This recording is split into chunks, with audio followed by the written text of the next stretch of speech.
Hello everyone, Soberoni of G&A Reviews here, bringing you another event guide. This time we're taking a look at the Saber Wars 2 event in FGONA. And just like with all my event guides, this is going to be an in-depth look at the event, covering everything from the brand new servants to the most efficient farming strategies. So to help you guys out, I've included timestamps in the description down below, so you can jump ahead to whichever part of the video you need the most. I should also mention that in order to participate in this event, you do need to have cleared part 1 of FGO, aka Beating Solomon. So if you haven't completed part 1, you will not be able to participate. With that said, if you're looking forward to getting into the nitty gritty of this event, make sure you hit that like button, subscribe, and ring my bell so that you can catch all of these videos as they go up and you can help out the channel. But for now, let's talk about the new event servants. There aren't any new welfare servants coming with this event, however, there are 2 brand new servants appearing in the gacha. First, we have the 5-star Space Ishtar. She's an Avenger class servant with a max attack of 12,612 and a max HP of 13,041. She has an AoE Arch Noble Phantasm and she specializes in farming. And next up, the featured 4-star for this event is Calamity Jane. She is an Archer class servant with a max attack of 8,996 and a max HP of 12,495. She is a semi-support quick servant who works best in crit teams. If you'd like to know more about either of these servants, I do have full-on servant spotlights that go into full detail on both of them, and I'll link those in the description down below. As per usual, we also have a plethora of event craft essences and command codes. First up, we have the 3-star Cultural and Martial Arts simultaneously. This CE increases Buster Card effectiveness by 5% and NP gain by 3%. It also increases the bronze badge drops by 1 or 2 if you max limit break it. This can be a decent budget CE for any kind of Buster NP spam servant like Kid Gil, Jaguar Man, or Caster Shoothead. Next up, we have the 4-star Planet Rock. This CE increases Arch Card effectiveness by 8% and increases Overcharge by 100% one time. It also increases the silver badge drops by 1 or 2 if you max limit break it. This CE works best on any kind of Arts NP spammers who have a good overcharge effect like Uriel, Saber Hokusai, and Benny Enma. And finally, the last of the gacha CEs is the 5-star Princess of Red Bean Paste. This CE increases quick heart effectiveness by 8%, healing received by 10%, and starts you off with 40% NP charge. It'll also increase gold badge drops by 1 or 2 if you max limit break it. This CE can work on quick Noble Phantasm focused servants, preferably those with healing, like MHX Ultra,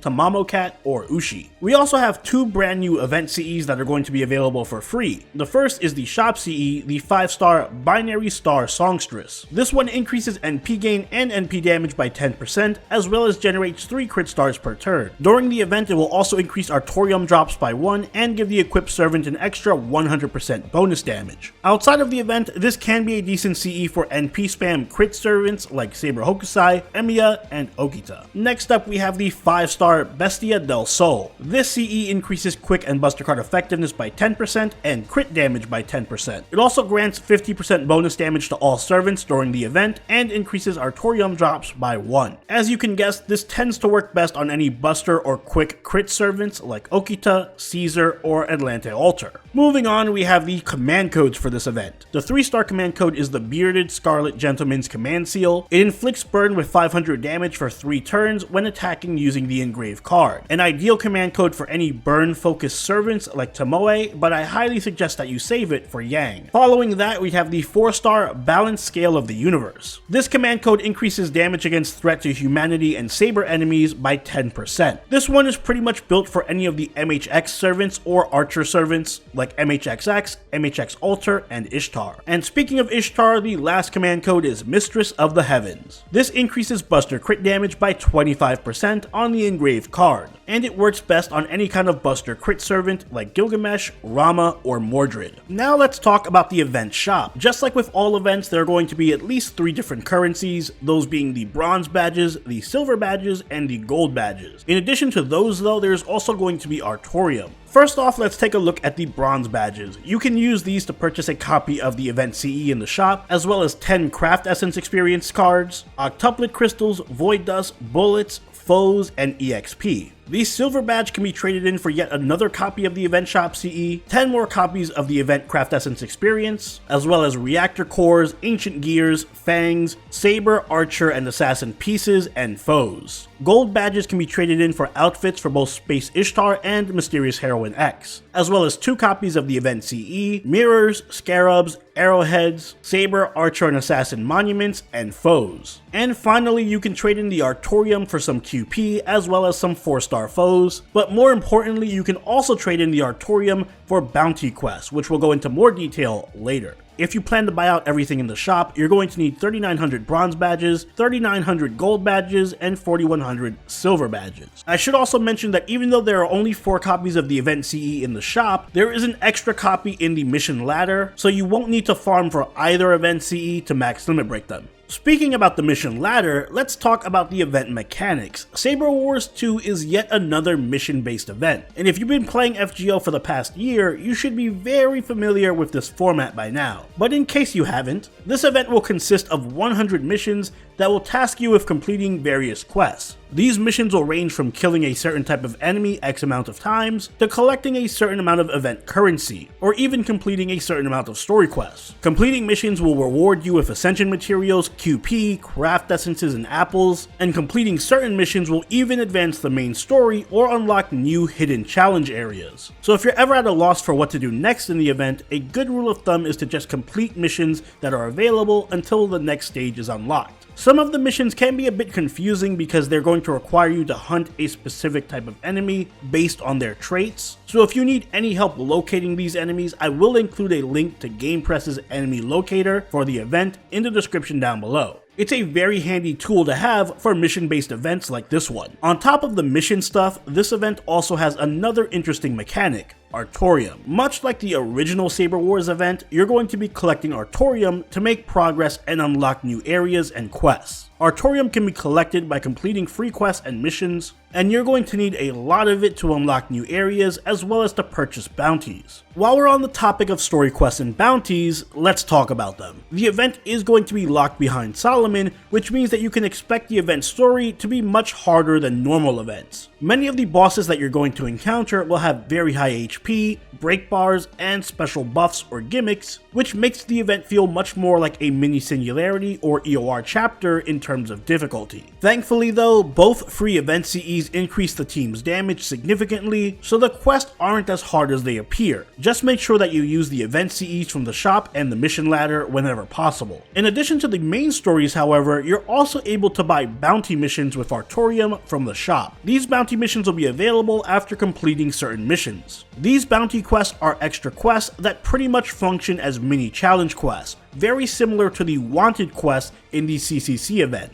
Completing them is going to reward you with a lot of QP and ascension materials, as well as help you clear missions and progress the story, so make sure that you purchase them from the shop and complete them whenever you have the chance. This event is one of the larger ones, so there is going to be a lot to do, but aside from completing missions, your other major focus should be on farming the various currencies, the badges, and the Artorium. There are a few ways to ensure that you're maximizing your farming efficiency for this event. Firstly, it helps if you use the bonus servants. Both of the new gacha servants as well as MHX herself have a 100% damage bonus for this event, as well as a 50% bond bonus. Many of the other space and night related servants also have either a 50% or 30% damage bonus for the event as well. And Saber Artoria herself even increases the Artorium drops by 100%. But in addition to these servants, you're also going to want to make sure that you're using bonuses from equipping the event CEs. The 3-star event CE is going to increase the bronze badge drops by 1, the 4-star CE increases the silver badge drops by 1, and the 5-star CE increases the gold badge drops by 1. In addition, both Binary Star Songstress and Bestia del Sol will increase the Artorium drops by 1. Your first priority for the event should be to acquire the 3-star event CE from the Friend Point Gacha if you're able to. Then you should immediately focus on farming enough badges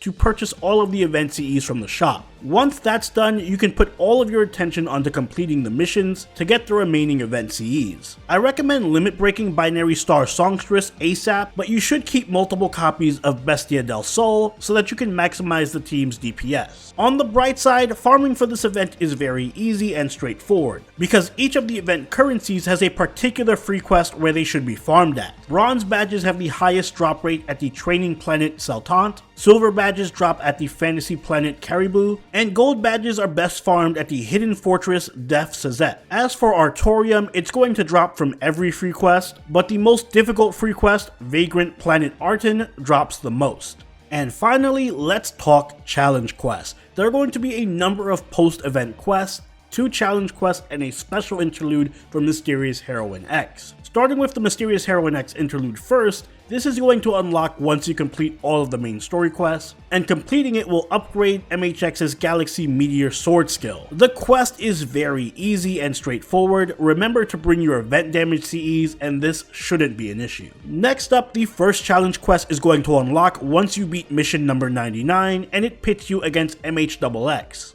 I won't go too in detail into these challenge quests because both of them are straightforward with a simple gimmick. In the MHXX fight, she's going to randomly debuff one of your party members with Saber Badge, which turns them into a Saber class servant, and she will give your entire party the Threat to Humanity trait so that she can deal bonus damage to everyone. At the start of the battle, she's also going to have a gigantic 80% defense buff that is unremovable, and once you break her break bar, she's going to lose that defense buff, but gain the ability to charge her NP gauge to max every turn. She also has 1.7 million HP. It may seem daunting at first, but this fight is actually pretty simple. Firstly, make sure that MHXX doesn't debuff your main DPS with the Saber Badge. If she does, just restart. She's only going to focus whichever servant has the Saber Badge, so you can use this against her if she uses the skill on a tank like Mosh. Additionally, bring debuff removal either from a servant like Media Lily or Jean, or through a Mystic Code like the Atlas Mystic Code, because MHXX can stun your servants. Her defense buff is very easy to bypass if you have any servant who can ignore defense, or if you have Holmes who gives the entire team defense pierce, so it isn't difficult at all to take down her first break bar. After that, she's going to have 1.7 million HP,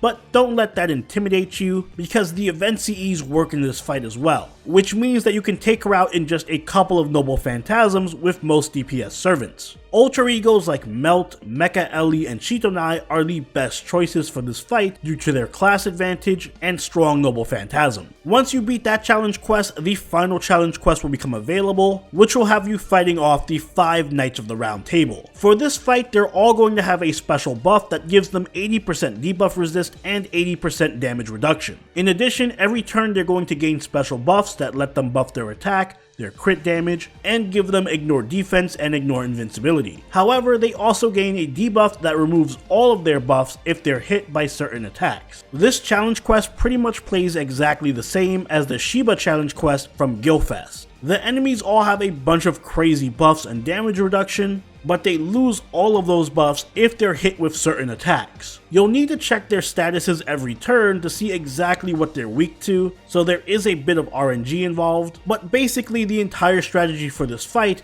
is to just see what card type or attack type the Knights are randomly weak to that turn, then hit them with said attack and wail on them the following turn while their buffs are down. They'll eventually recast their buffs on the next turn, so you'll have to rinse and repeat. There isn't much of a strategy to this fight other than to hope that you get the right card types to deal with the debuffs that the Knights put on themselves, but in general, make sure that you have as many event CEs equipped for the bonus damage as possible, and make sure that you have a defensive support like Merlin, Mosh, or Jean to keep your DPS alive. As for who you should use as a DPS, archers are a good pick since most of the Knights of the Round are Saber class, so servants like Gilgamesh or Ishtar are great here, just be wary of Gareth. You'll also want to use an AoE servant to maximize the damage, since once the buffs are down, all enemies are going to be weakened, which means you can take them all out with an AoE Noble Phantasm. And that about covers it for Saber Wars 2. Like I said, make sure you focus on getting the shop and mission ladder CEs so that you can make farming easier. Also make sure that you do the bounty quest from the shop since the rewards are really worth it. This event is pretty big, so if you do have any questions, make sure you let me know in the comments down below. And if you haven't already, do check out the spotlights for the other event servants. I'll have those linked in the description as well. And if this video did help you out, make sure you hit that like button and subscribe so you can catch all the videos as they go up. Also join the party over on our Discord, follow us on Twitch, and follow us on Twitter. And I'll see you all in the next servant spotlight or event guide. Until then, Soberoni out. Later.